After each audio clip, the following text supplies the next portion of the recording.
খুব সুন্দর বিলাইতের পাড়া থেকে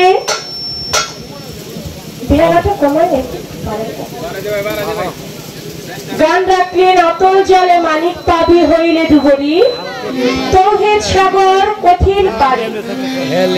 এই গান করে আমি যে প্রশ্ন করেছিলাম সুন্দরভাবে তার জবাব দিলেন।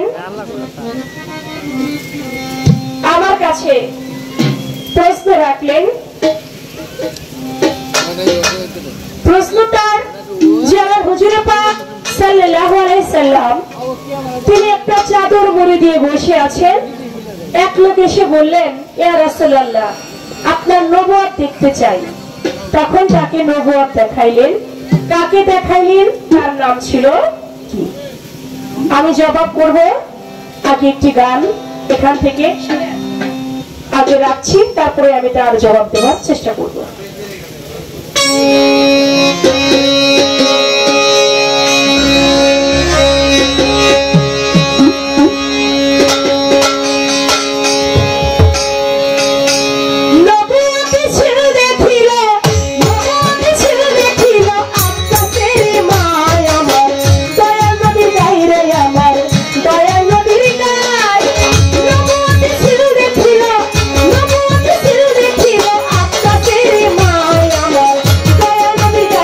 আমার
গায় আমার দয়াল নবীর গায়। ঝিলিক মারে 4 হরফে, দেখে পাগল হয়েছিল কত আওলাদে। লুটটা চেল্লা তাচিলিতে বিজুলি চমকায় আমার দয়াল নবীর গায়। এই দয়াল নবীর নবুয়ত আবু জাহেল তিনি দেখছে না? দেখছে, কিন্তু কি বিশ্বাস করছে? বিশ্বাস করে নাই। আবু লাহাব দেখছে, উতবা দেখছে, সাইবা দেখছে, এমনি ভাবে অনেকেই দেখছে, কিন্তু তারা কেউ বিশ্বাস করছে, কেউ বিশ্বাস করে। আবু জাহেল তিনি কয়, তুই যে আল্লাহর নবুয়তের নবী মুহাম্মদ, আমি তোকে বিশ্বাস করতে পারি। তুই যদি আকাশের চন্দ্রকে তুই খণ্ড করে দেখাইতে পারিস, তাহলে আমি বিশ্বাস করব তুই আল্লাহর একজন নবুয়তের নবী। চাচা সত্যি বিশ্বাস করবেন? হ্যাঁ বিশ্বাস করব। আকাশের চন্দ্রকে হাতের ইশারা করলেন, আকাশের চন্দ্র জমিনের মধ্যে 2 খণ্ড হয়ে পড়ে গেলেন। আবু জাহেল কয়, মুহাম্মদ তুই এত জাদু, মস্ত বড় জাদুগির তো, তুই জাদু দেখায় আকাশের চন্দ্র তুই জমিনের মধ্যে ফেলাই দিলি, এটা নিশ্চয়ই তোর জাদু। জাদু বলে চালিয়ে দিল। আমার দয়াল নবীকে মারবে বলে আবু জাহেল তিনি একটা কুয়া খুঁড়ে রাখলেন, যেন ওই কুয়ার দিয়ে হেঁটে গেলে রাতের আধারে যেন আমার দয়াল নবী কূপের মধ্যে পড়ে মারা যায়। দেখতেছেন আবু জাহেল পিছনে, আমার দয়াল নবী সামনে দিয়ে রাতের অন্ধকারে যাচ্ছে। কুয়ার উপর দিয়ে এমনি ভাবে সমান রাস্তা দিয়ে মানুষ যেভাবে হেঁটে বাড়ি যায়, ঠিক আমার দয়াল নবী কুয়ার উপর দিয়ে হেঁটে চলে গেলেন।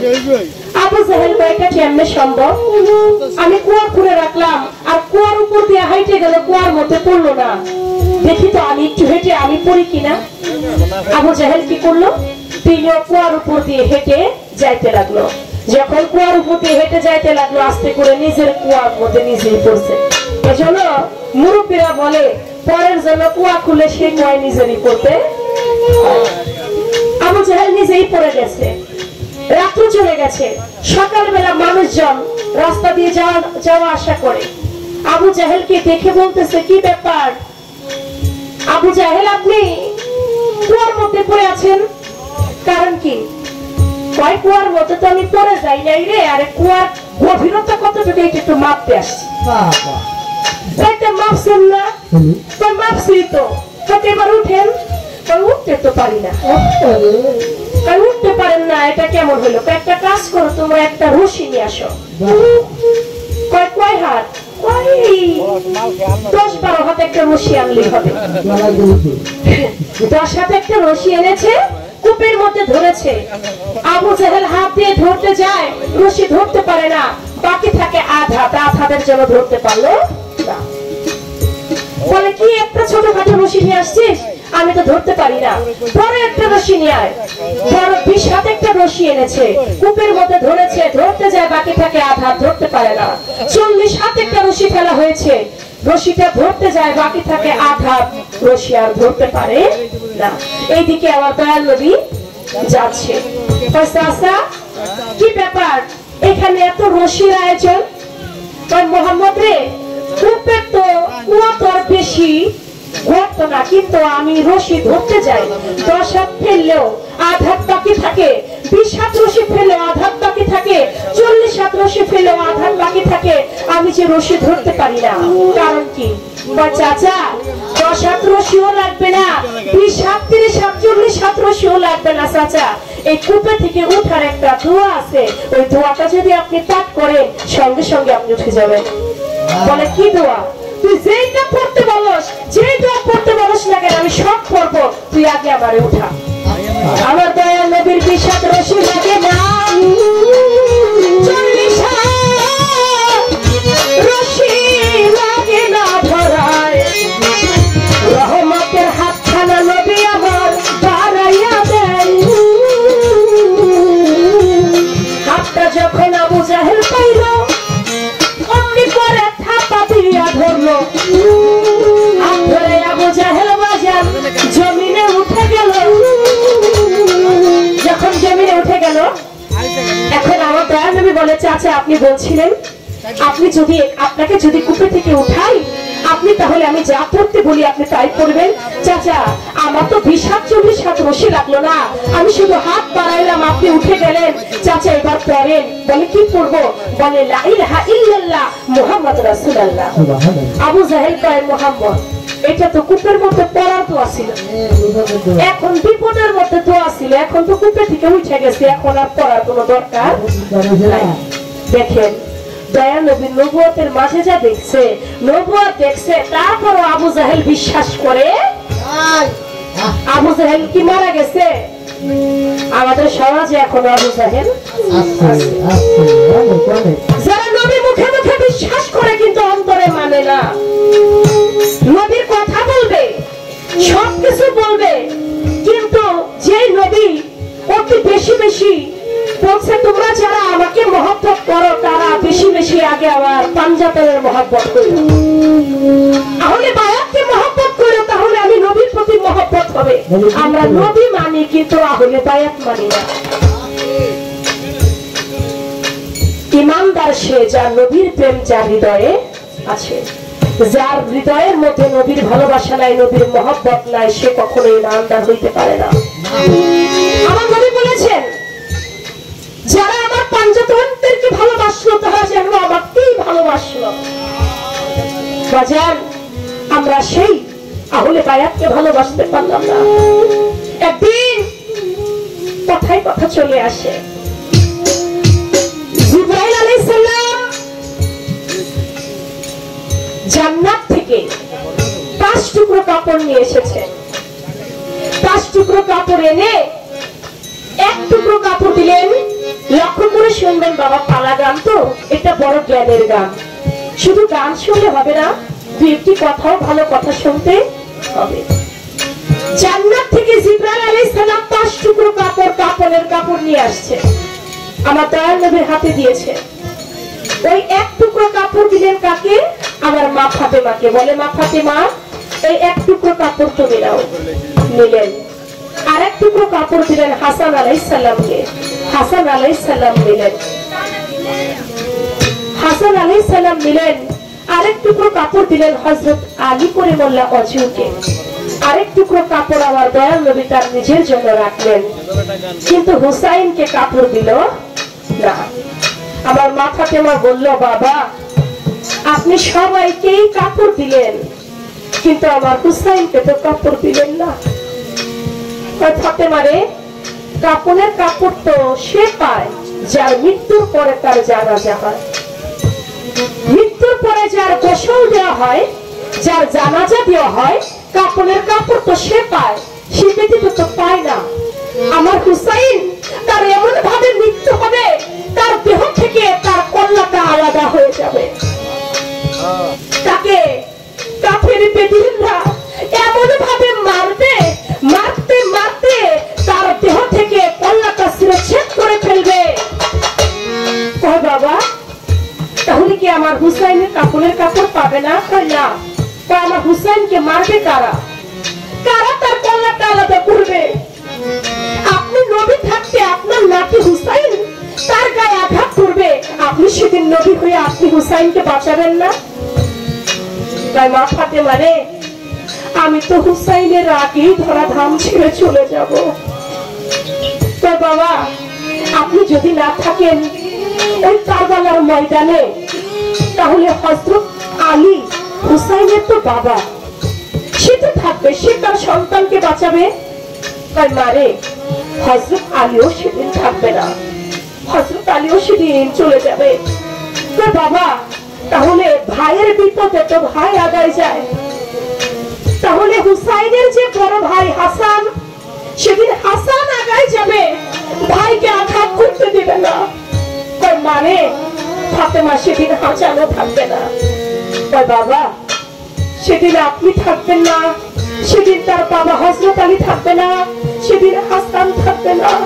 সেদিন যদি কেউ না থাকে, আমি মা, আমি নিজে গিয়ে আমার সন্তানের সামনে দাঁড়াবো, আমি আমার সন্তানের সামনে দাঁড়িয়ে বলবো, তোমরা কেউ আঘাত আমার হুসাইনকে করে ধরাবে, আমার বুকে তোমরা আঘাত করো।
মা, আমি ওই কারবালার ময়দানে গিয়ে আমি বলবো আমার সন্তানকে আঘাত করবার আগে তোমরা আমাকে আঘাত করো, আমি আমার সন্তানকে কিছু হইতে দেব না।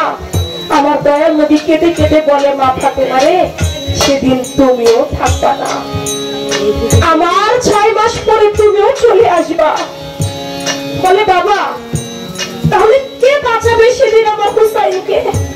আমার হুসাইন কারবালার মধ্যে শহীদ হয়ে যাবে, আমার হুসাইনের জন্য কি কান্না করার মতো কেউ থাকবে না? কে কাঁদবে আমার হুসাইনের জন্য? যদি কেউ না থাকে, আমার দয়াল নবী বলে, ফাতেমা রে, আমি দোয়া করি তুমি আমিন বলো। দুনিয়ার বুকে এমন একটা কম সৃষ্টি হবে, ওই কমটা কিয়ামত পর্যন্ত তারা হুসাইনের প্রেমে কাঁদবে, হাই হাসান, হাই হুসাইন বলে কিয়ামত পর্যন্ত তারা দু চোখের পানি ছেড়ে দিয়ে কাঁদবে। সেই নিদর্শনটা দেখা যায় 10ই মুহররম যখন আসে, হুসাইনের প্রেমিক যারা আহলে বায়াতের প্রেমিক, তারা হাতের মধ্যে শিকল নিয়ে হাই হাসান হাই হুসাইন বলে দেহটাকে রক্তাক্ত ক্ষত বিক্ষত করে ফেলে। বাবা, হুসাইনি প্রেম যার অন্তরে নাই, তার হৃদয়ে কখনো নবীর প্রেম নাই। পঞ্চাতনের প্রেম যার হৃদয়ে নাই, তার হৃদয়ে নবীর প্রেম নাই। তাই নবীর প্রতি ভালোবাসা রাখতে হবে। তখন হুসাইন কেঁদে কেঁদে বলেছিল, নানা, যারা আমার জন্য দুনিয়ার বুকে কিয়ামত পর্যন্ত কাঁদবে, আপনি তাদের জন্য কি পুরস্কার দিবেন? আমার দয়াল নবী বলল, আমি সেদিন হাসরের মাঠে দুনিয়ার বুকে যারা হুসাইন বলে কাঁদবে, যারা হাসান বলে কাঁদবে, আমি হাসরের মাঠে আমি আল্লাহর নবী তাদেরকে আরশের ছায়া তলে রাখবো। বাবার কাছে ছোট ছোট পায়ে হেঁটে হযরত আলীর কাছে গিয়ে বলে, বাবা, আপনি কি দিবেন তাদেরকে? বলে, হাসরের মাঠে আমি তাদেরকে কাউসারের পানি পান করাবো। ভাই হাসানের কাছে গেলেন, ভাই হাসান, যারা দুনিয়ার বুকে আমি হুসাইন প্রেমে কাঁদবে, তুমি কাল হাসরে তাদেরকে কি পুরস্কার দিবে? বলে, আমি তাদেরকে, আমি যুবকদের জান্নাতের সর্দার, তাদেরকে জান্নাতের মধ্যে না নিয়ে আমি হাসানও জান্নাতে প্রবেশ করব না। মা ফাতেমাও তাই বললেন। তাই বাজার, আমি মনে করি এখানে যারা আছে প্রত্যেকটা মানুষের হৃদয়ে আমার নবীর প্রেম আছে, প্রত্যেকটা মানুষের মধ্যে আহলে বায়াতের প্রেম আছে। যদি না থাকতো এই বাউলের মঞ্চে তারা আসতে পারতো না। তাই আমার সেখান থেকে সেই নবীর নবুয়তের বিষয় থেকে আমার কাছে জানতে চাইলেন যে নবীর নবুয়ত একজনকে আমার দয়াল নবী দেখে কান্দে, আমার হযরত আলী কান্দে, সাহাবা সবাই কান্দে, কান্দে আমার মা ফাতেমা, তারা সবাই একে একে গিয়ে বলে, আক্কাস রে, আমার বাবা এখন অন্তিম সজ্জায়, দয়াল নবী এখন অন্তিম সজ্জায়, দয়াল নবীকে যে 2টা বাড়ি তুমি দিতে চাও, সেই 2টা বাড়ির পরিবর্তে 1000 বাড়ি তুমি আমার গায়ে দাও। কিন্তু আক্কাস বলে, তা হবে না, যে নবী বাড়ি দিয়েছে, আঘাত করেছে, তার গায়ে আঘাত করতে চাই। বলে, ঠিক আছে। চলে গেল আমার দয়াল নবী আক্কাসের বাড়ি, যায় বলে, আক্কাস, তুমি না আমাকে 2টা বাড়ি দিতে চাও? কই, তুমি, আমি নাকি 2টা বাড়ি ঋণী আছি, দাও, তুমি আমার গায়ে বাড়ি দাও। আক্কাস বলে, ইয়া রাসূলুল্লাহ, আপনি যখন আমাকে 2টা লাঠির আঘাত করেন, তখন দুনিয়ার কোনো মানুষ ছিল না, আমি একা ছিলাম ঘোড়ার পৃষ্ঠে, আর এখন আপনাকে যদি আমি লাঠির বাড়ি দেই, এখন তো এখানে কত আপনারা সাহাবাগণ, তারা তো সবাই দেখবে, আমি এখন আপনাকে আঘাত করব না। বলে, কখন করবে? বলে, আপনি একটা ঘরের মধ্যে যাবেন, যেখানে কেউ থাকবে না, আমি সেখানে আপনাকে লাঠির আঘাত করব। আমার দয়াল নবী ঘরের মধ্যে ঢুকলেন, আক্কাসকে ডাকলেন, আক্কাস আসো, তুমি আমাকে লাঠির আঘাত করো। আক্কাসও গেলেন। আক্কাস যখন গেলেন, আমার দয়াল নবী বলেন, আক্কাস, এবার তুমি আমাকে লাঠির আঘাত করো। আমার দয়াল নবীকে আক্কাস বলে, দয়াল নবী, ইয়া রাসূলুল্লাহ, আপনি যখন আমাকে লাঠির আঘাত করেছিলেন, তখন আমার গায়ে কোনো জামা কাপড় ছিল না, আপনার গায়ে তো জুব্বা মুবারক আছে, আমি কেমন করে আপনাকে আঘাত করি? আমার দয়াল নবী তার পৃষ্ঠ মোবারক থেকে তার জুব্বা মোবারক উঠাইয়া তিনি নিচু হইলেন, বলে আকাশ তুমি আমাকে লাঠির আঘাত করো। আকাশ হাতে থেকে লাঠিটা ফালাই দিয়া ওই পৃষ্ঠ মোবারকের মহরে নবুয়তের গায়ে চুম্বন করলেন। যখন মহরে নবুয়তকে চুম্বন করলেন, আমার দয়াল নবী উঠে দাঁড়ায় বলল, আকাশ তুমি কি করলা? তুমি আমাকে বাড়ি না দিয়া যে আমার মহরে নবুয়তকে চুম্বন করলা। বলি ইয়া রাসূলুল্লাহ, আপনি আমার বেয়াদবি মাফ করবেন। আমি আমার মায়ের মুখে শুনেছি আপনার পৃষ্ঠের মধ্যে মহরে নবুয়ত আছে, কিন্তু আমার দেখার বড় ইচ্ছা ছিল, আমি কিভাবে কি কৌশলে দেখবো আমি তো সেটা বুঝে উঠতে পারছিলাম না। এর জন্য আমি এই কৌশলটা করে আপনার মহরে নবুয়তকে দেখে আমার জীবন আমি বলে, ও আকাশ, তুমি যেহেতু আমি নবীকে ভালোবেসে আমার নবীর মহব্বত তোমার অন্তরে রেখে তুমি যদিও ছলনা করে দেখেছো, কিন্তু আমাকে ভালোবেসে তো ছলনা করেছো। তুমি যেহেতু আমার নবুয়তকে মহব্বত করে চুম্বন করলে, যাও আমি তোমাকে দোয়া করে দিলাম, তোমার চোদ্দ পুরুষ হয়ে যাবে জান্নাত। সেই মহরে নবুয়ত আকাশও দেখে ছিল, নাস্তুরা পাদ্রী, বহিরা পাদ্রী তারাও দেখেছিল, কিন্তু কেউ বিশ্বাস করেছে, যারা বিশ্বাস করেছে তারা জান্নাতি, আর যারা বিশ্বাস করে নাই তারা দোষী।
প্রশ্ন রাখবো, আপনি বলবেন এই যে বেলায়েত এমন একজন লোক রাস্তা দিয়ে হেঁটে যাচ্ছে, রাস্তা দিয়ে যেতে যেতে দেখে রাস্তার মধ্যে এক টুকরো কাগজ পড়ে আছে। তো ওই কাগজ টুকরা হাতে পাইয়া তিনি কি করলেন, আস্তে করে মুখের মধ্যে নিয়ে তিনি খেয়ে ফেললেন। আর যখন খাইলেন, খাওয়ার সঙ্গে সঙ্গে তিনি বেলায়েতকে হাসিল করলেন। আপনি বলবেন একটা সাধারণ ব্যক্তি, বেলায়েত তো কোনো সাধারণ বিষয় না, এটা অনেক কর্ম করে অনেক সাধনা করে প্রাপ্ত হইতে হয়। কিন্তু তিনি রাস্তার মধ্যে একটা কাগজ পাইলেন, কাগজ পাইয়া তিনি খাইলেন, খাওয়ার সঙ্গে সঙ্গে তিনি বেলায়েতকে হাসিল করলেন। তার নাম ছিল কি? তিনি যে বেলায়েতটা হাসিল করলেন ওই বেলায়েতের নাম। এই বিষয়টা থেকে আপনি যেহেতু আমাকে একটা প্রশ্ন করেছেন, আমি আপনারে কষ্ট করাইতে চাই না, আপনি একটা প্রশ্নের জবাব দেবেন।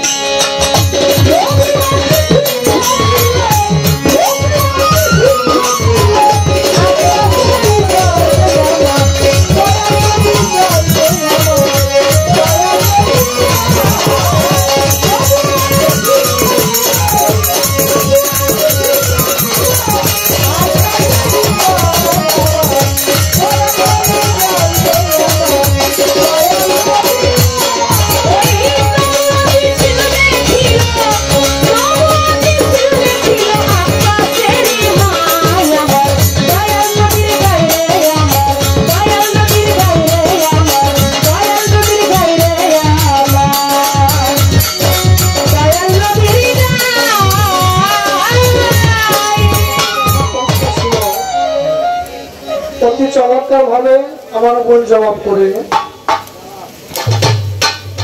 অতি চমৎকার করে অনেক সুন্দর ভাবে জবাব দিয়েছে। আমার কাছে ছোট একটি প্রশ্ন রাখছি, আমি তার জবাব দিব। আগে আমার একটি পাওয়ার গান আমি রাখি, তারপরে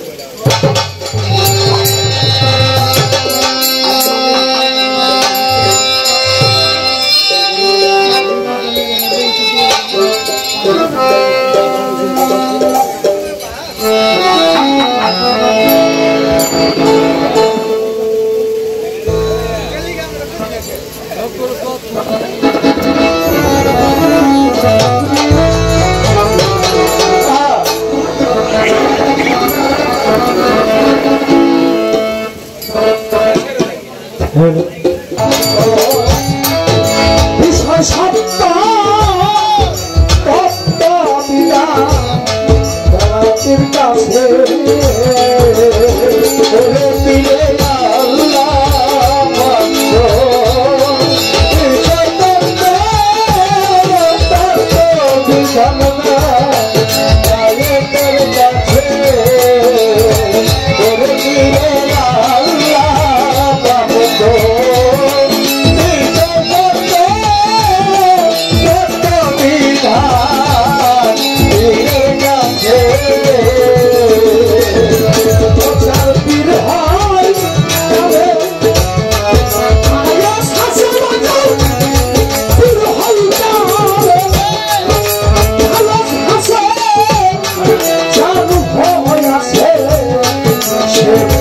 Say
আমার বোনে আমাকে একটি প্রশ্ন করেছে,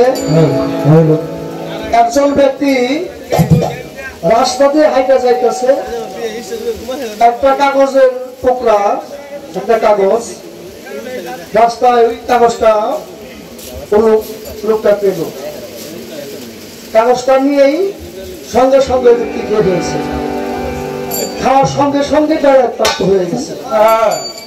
ওই ব্যক্তিকে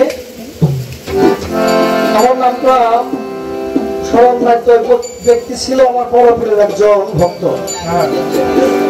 তিনি বলল যে এটার মধ্যে, কাগজের মধ্যে লেখা কোরআনের অক্ষর, এই কাগজটা যদি আমি পাড়া দেই তাহলে আমার গুনাহ হবে। এর জন্য কাগজটা তিনি খেয়ে ফেলছে, খাওয়ার সঙ্গে সঙ্গে তিনি ডায়রিয়া প্রাপ্ত হইলেন।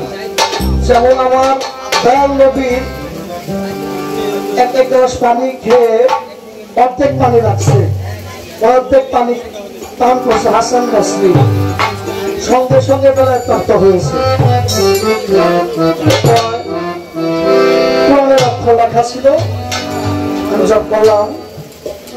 তো ছোট করে আমার বোনের কাছে আমি আরেকটি প্রশ্ন রাখবো। বাবা ছিল নবুয়তের যুগ, নবুয়তের যুগ এখন নয়, এখন আর ছিল বেলায়েতের যুগ। এখন কি যুগটাকে বেলায়েতের না? বেলায়েতের যুগ। আমার জানা দরকার এই যে নবুয়ত এখন কোথায়, কোন অবস্থায়, কোন জায়গা থেকে উচিত আছে, এখন নবুয়ত কার কাছে আছে? আমি ছোট্ট একটি কথা রাখলাম, অতি চমৎকার ভাবে এই বাউল গান হলো দশক দিয়ে, মন্ডলী দিয়ে। দশক যদি বেশি থাকে, মানুষ বেশি থাকলে গান ভালো লাগে, ভালো হয়। তারপরেও আপনারা যারাই আছেন, আমি মনে করি সব কত লোককে নিল ভালো, অল্প ভালো। তো এই জায়গায় সনাতন ধর্মের লোক আছে, অনেক আছে, যার মোনাদেই আছে। তো আমি এই আসরের পরে যদি সময় পাই, আমি একটি সনাতন ধর্মের, হিন্দু ধর্মের একটি গান রাখবো, যদি আপনার অনুমতি দেন। সব তত্ত্ব মিলাই গাইতে হবে। এখন একটি বিশ্বের গান আমি রাখি আমার বইলে, অতি চমৎকার ভাবে সুরের রাজা, বিখ্যাতের যে রাজা ছিলেন আমার বাবাজি পাগল বাচ্চু সাহেব, তার একটি গান রাখলেন। তাই আমি একটি গান রাখবো ফতুল্লার,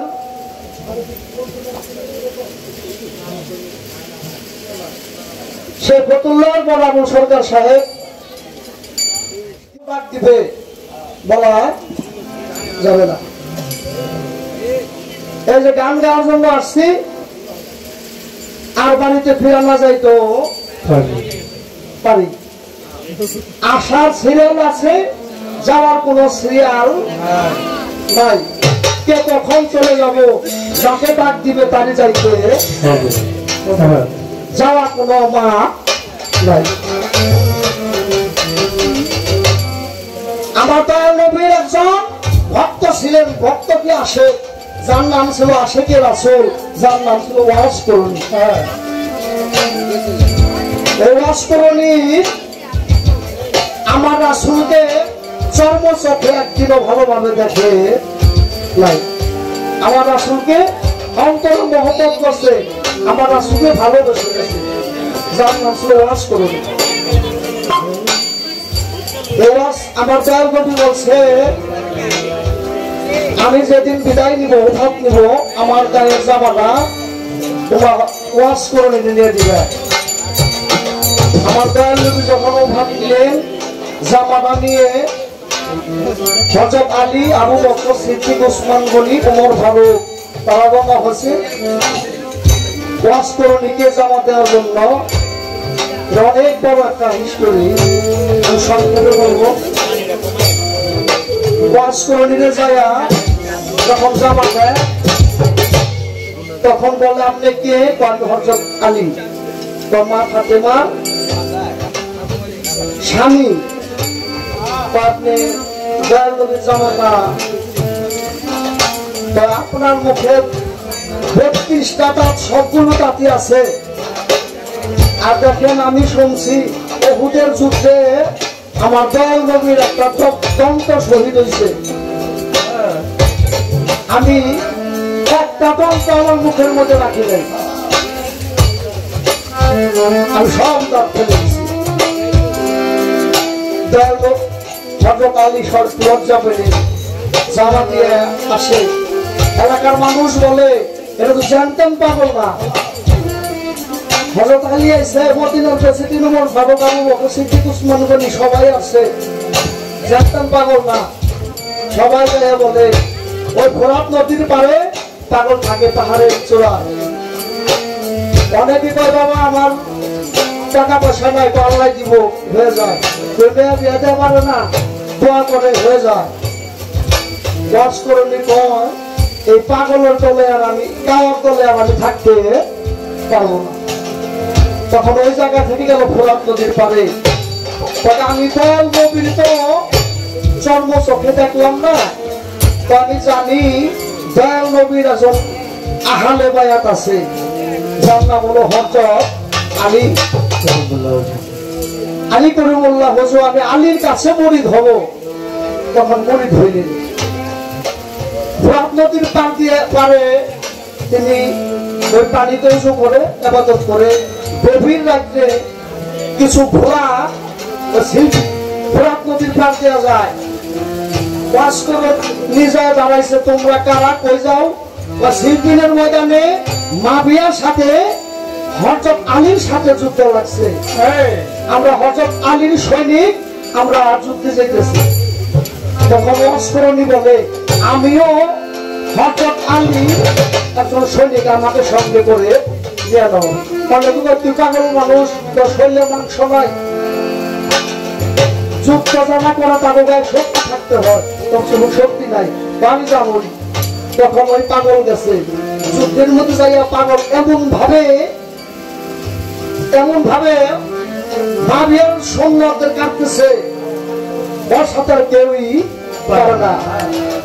ভাবিয়ার সৈনিকরা বলে, এই লোক আছে হযরত আলী সৈনিক, এর সাথে তো আমরা কেউ পারি না। যত তিনি মারার জন্য চেষ্টা করো, ওকে তীর দিয়ে মারতে পারবো না, শামুক দিয়ে মারতে পারবো না। এ পাগল রে, ওরা মারবার গেলে তীরটা মারতে হবে। যখন পিসটা তীর মারছে, শামুকটা বের হয়ে গেছে, ঘোড়ার মধ্যে পড়ে গেছে।